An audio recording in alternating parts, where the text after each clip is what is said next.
So, you want to become smart. In most parts of the world, people tell you that to achieve this, you need to spend 12 years in school, followed by 4 years in college, and then an additional 6 years in graduate school. But often, what you actually become is broke. That's not even an exaggeration. On the bright side, when you write a Reddit post about being unemployed, at least your grammar will be flawless. If you haven't guessed from the title, becoming smart is actually much simpler than you think, even if you feel like your genetics are holding you back.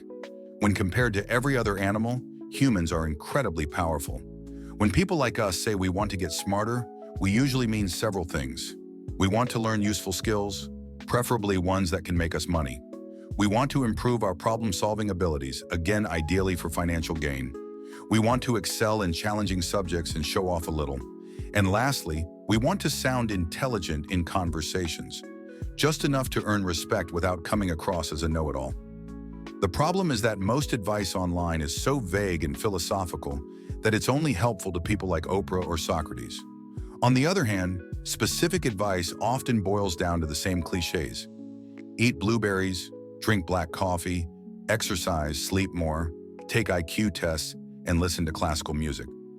While these tips might sound good, at some point, you need to actually learn things. Even historically, some of the greatest minds spent countless hours at their desks with very little sleep. So what can you do to genuinely become smarter? Here's the real answer: read. The type of reading depends on your goals.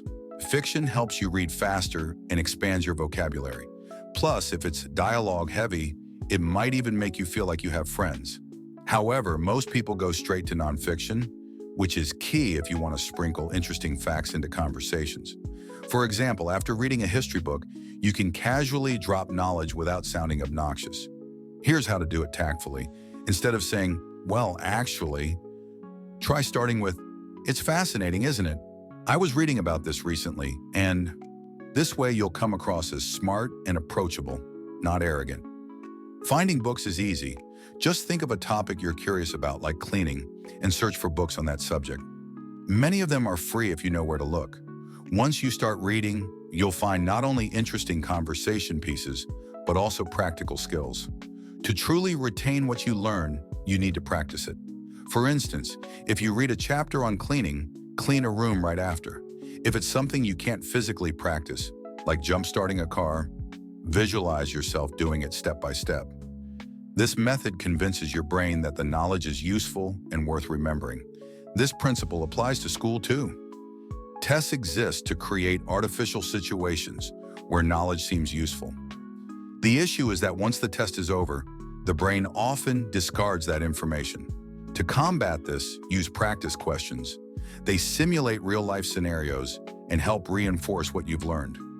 Ultimately, textbooks are the best tool for becoming smart quickly. They cut out unnecessary fluff and focus on core information with practice problems to solidify your understanding. While they're not as entertaining as YouTube videos, they're much more effective. And if you're feeling adventurous, you might even stumble upon free resources online to access textbooks and other materials. Before you dive in, though, consider subscribing to support future content like this.